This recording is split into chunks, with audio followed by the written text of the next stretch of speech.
Imagine for a moment that you're just sitting down and reading a really beautiful, totally serene prayer. Right.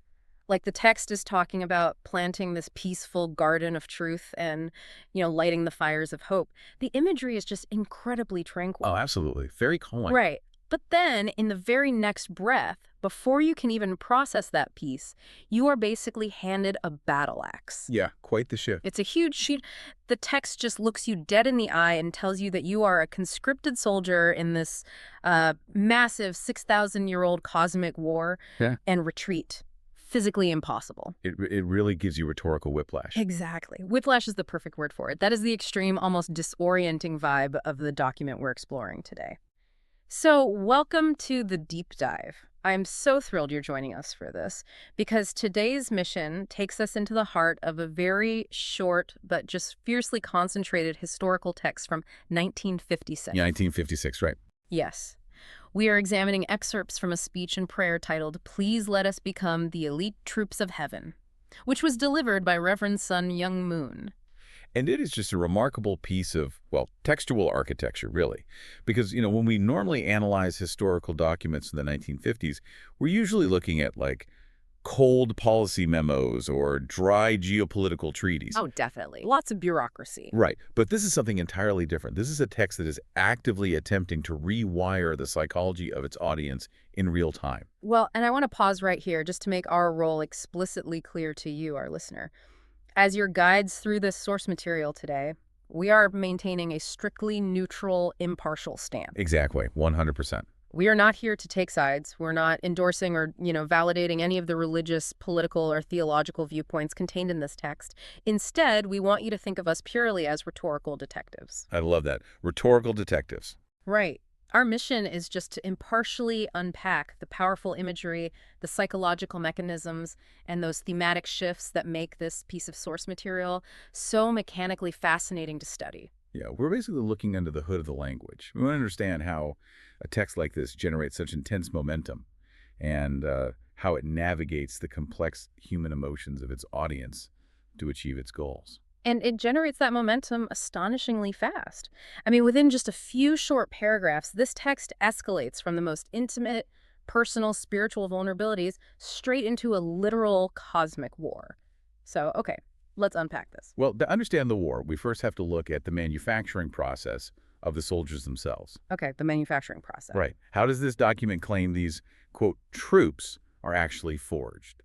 And there's this tiny, almost hidden detail in the metadata of this source text that sets the stage for how these words lived and breathed in the real world. You're talking about the date discrepancy, right? The one at the margins of the text. Yes, exactly. Because the official introduction states, this speech was taken from a 1956 collection and was delivered publicly on May 16th. But if you, scroll all the way down to the final sign-off of the prayer, it's dated April 8th, 1956. And that gap of over a month is crucial for how we interpret the document. Really? Why is that? Well, it shatters the illusion that a speech like this is merely a spontaneous, in-the-moment burst of divine inspiration. Oh, I see. It points to a deliberate drafting process. Precisely. A text with this level of rhetorical density is carefully penned, revised, and structurally finalized in April, and then wielded as a performative tool in front of an audience in May. Wow. So it's calculated architecture. It is. And the foundation of that architecture begins with a staggering psychological demand. The opening lines ask the Father to reveal himself through, quote, words of potentiality, to begin a work of recreation. Yeah, that word, recreation. What's fascinating here is the specific use of that word, recreation. Not guidance, not self-improvement. Right, it's not like a life coaching session. Exactly. Recreation implies that whatever you currently are is fundamentally insufficient.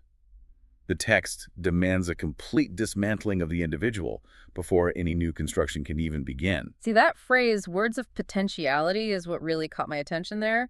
Because the followers aren't asking for comforting words. They view themselves at this stage as just raw, unshaped material. Unshaped material, yeah. Like untapped potential just waiting for a cosmic activation code.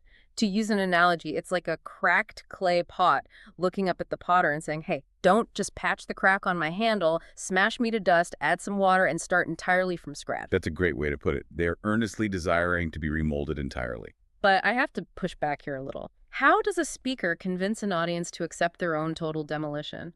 I mean, if someone walks up to you and says, everything you are is useless, let me erase you, the natural human reaction is to just walk away, right? Normally, yes. But that is where the genius of the psychological framing comes in. The text does not start by insulting the followers. It actually starts by intensely validating their pain. Validating it. Okay. Yeah, immediately following that request for recreation, the speaker acknowledges that the followers have been called out of difficult circumstances. Ah, so it bypasses their defensive filters through empathy. Empathy is a highly effective rhetorical lockpick. By looking at an audience and saying, I see your difficult circumstances, I know the profound trials you have survived, the speaker establishes immediate trust. Right. I see you. I get it. It tells the listener that their exhaustion is recognized. But in high-control rhetoric, that validation is just a bridge to something much more demanding. It repurposes their pain. It's not erasing their past, it's reframing it. The text convinces the listener that their difficult, painful past was actually this profound cosmic qualification process for this exact moment.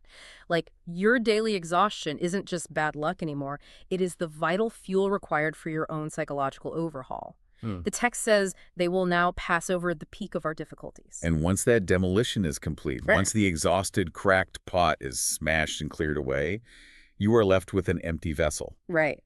And the immediate necessity of any totalizing ideological framework is to fill that new vessel with a purpose so vast and so urgent that the old self could never have contained it. Right, because you can't forge a brand new weapon and then just, leave it sitting in the drawer. It needs a theater of war. Which totally explains the dizzying shift in scale that happens next. It is a massive shift. Yeah, the deep dive goes from the micro, intimate space of a single person's difficult circumstances straight into this massive macro-level conflict. The text introduces a world dominated by evil and anchors it to an enmity of 6,000 years. And 6,000 years is a highly intentional metric. It immediately removes the follower from their local contemporary context and plunges them into a vast biblical timeline. So they aren't just fighting the issues of the 1950s. Right. It tells the listener, you aren't just fighting political or social battles, you are the climax of human history. Wow. And the scale of the population involved is just as absolute. There's this specific line asking for spirits imprisoned in darkness to be liberated and resurrected with the fire of hope. Yes, that part is crucial.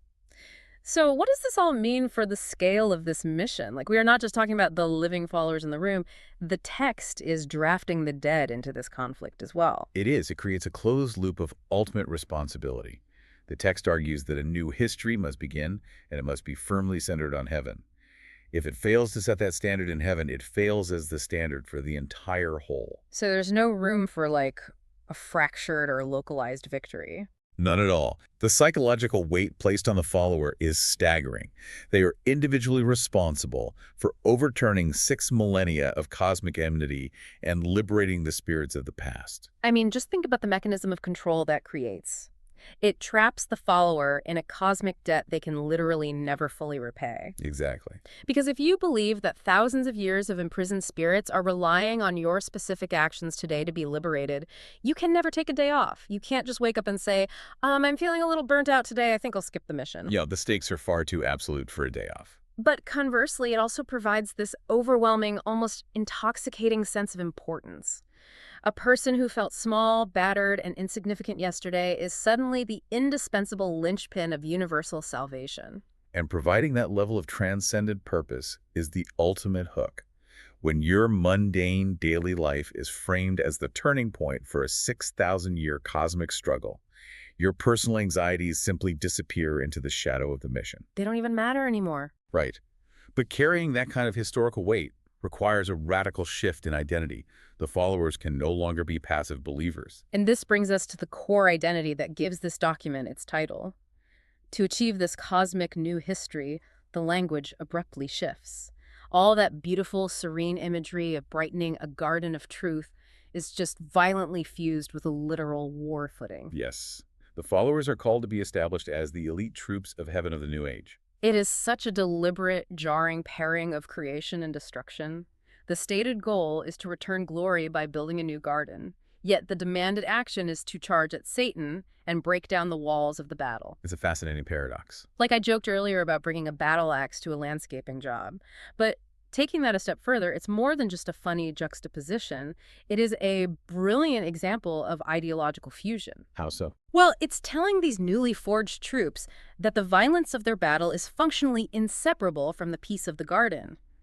The conflict they endure is the very water needed to make the garden grow.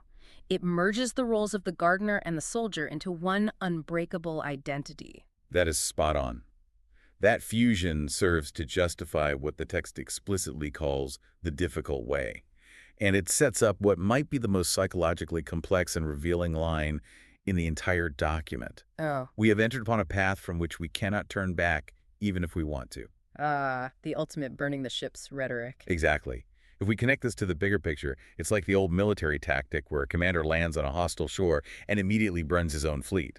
The soldiers watch their only means of retreat turn to ash, and they know the only way out is through the enemy. They literally can't go back. Right. The troops must fight past personal choice into absolute commitment. But what I find so fascinating is the psychology behind why someone would accept that. You would assume that losing your freedom to turn back would be utterly terrifying. You would think so, yes. But for the people this text is aimed at, people who are deeply exhausted by their difficult circumstances, the removal of choice might actually be a profound relief. That is the hidden paradox of total surrender.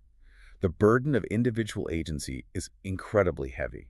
Deciding what to do with your life, facing the anxiety of daily failures, navigating complex moral ambiguities, it drains the human spirit. Oh, absolutely. Decision fatigue is a real thing. Yes. So by declaring that retreat is impossible, even if we want to, the text removes the anxiety of choice completely.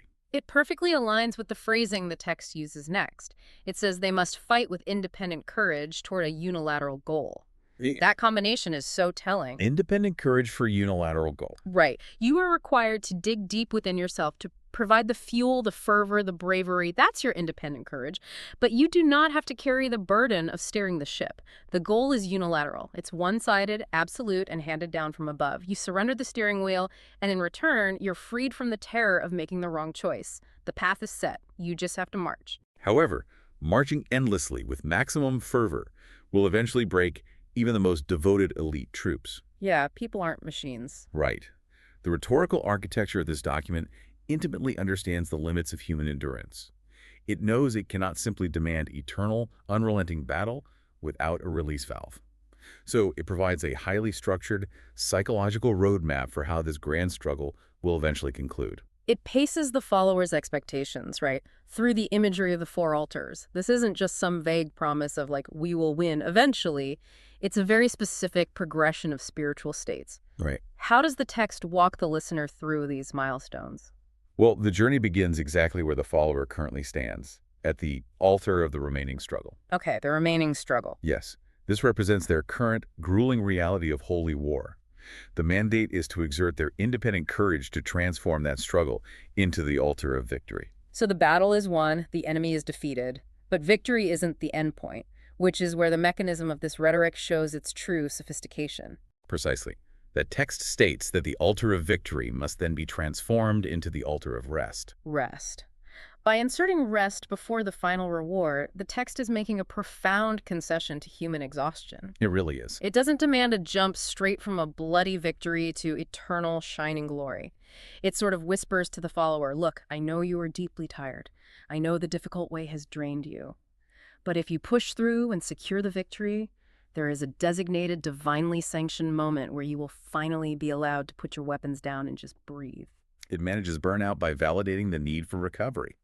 Only after the altar of rest is fully realized can it finally be transformed into the ultimate state, the altar of glory. So struggle to victory, to rest, to glory, it is a flawless pacing mechanism.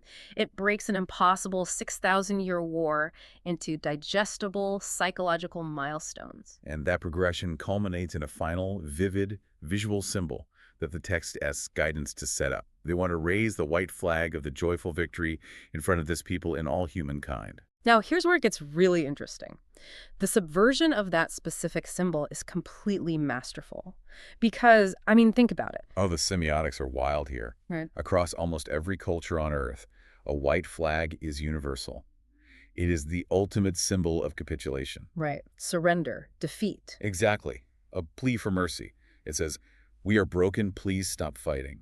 But this text strips the white flag of its defeat entirely and flips it on its head. It turns a symbol of capitulation into a symbol of pure, unstained triumph.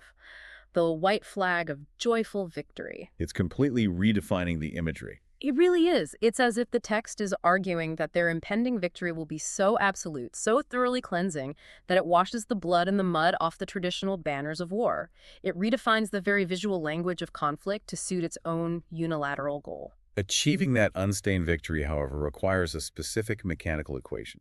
In the final section of the prayer, the text makes an appeal for protection and sanctification that reveals exactly how they expect to win. What's the phrasing there? The speaker prays, "Please add your power to our power, and add your ability to our ability, and please reveal yourself as the power of resurrection." Add your power to our power. Okay, that phrasing implies a divine multiplier. It means the elite troops are not passive observers waiting for a deity to do all the heavy lifting while they, just watch from the garden. Right, they are bringing their own power and their own ability to the altar. They are expected to exert maximum, exhaustive human effort.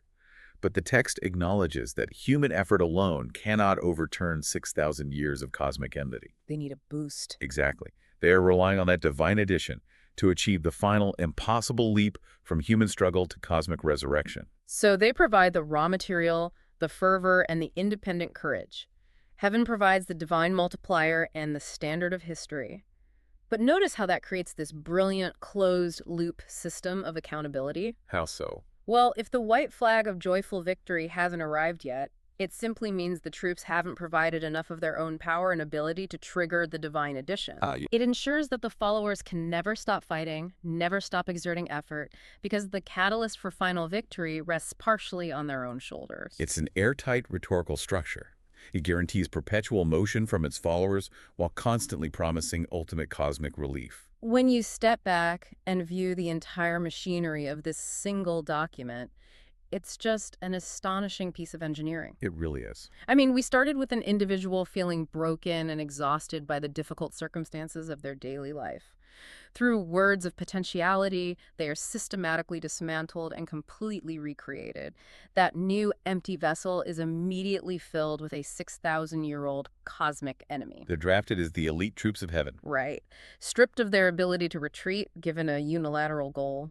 And finally, they are provided this highly structured psychological roadmap that promises their grueling struggle will end in a cleansed, joyful victory. It perfectly demonstrates how just a few paragraphs of intensely concentrated language can attempt to fundamentally rewrite a person's relationship with reality.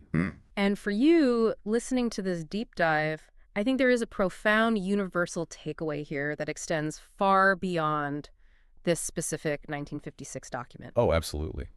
It forces us to examine the invisible scripts and narratives we all operate under in our own lives. Think about how framing changes human behavior. When you take your daily personal struggles, whether that's, a stressful corporate job, a political cause you're really passionate about, or just a personal crusade, and you reframe it as part of a massive historical battle, it completely rewires your psychology. It changes everything. It does. It takes the mundane, exhausting reality of everyday life and injects it with immense, almost terrifying purpose. But it is crucial to ask ourselves, what are we trading in exchange for that overwhelming sense of purpose? Raises an incredibly important question to leave you with today. The text explicitly demands that individuals be entirely remolded from scratch to serve a unilateral goal, walking a path with absolutely no turning back. But if a person is completely recreated to function as a weapon in a cosmic war, at what point do their original individual struggles, the very humanity, pain, and exhaustion that made them vulnerable enough to step onto this path in the first place, cease to matter entirely? When does the human disappear, leaving only the elite troop behind?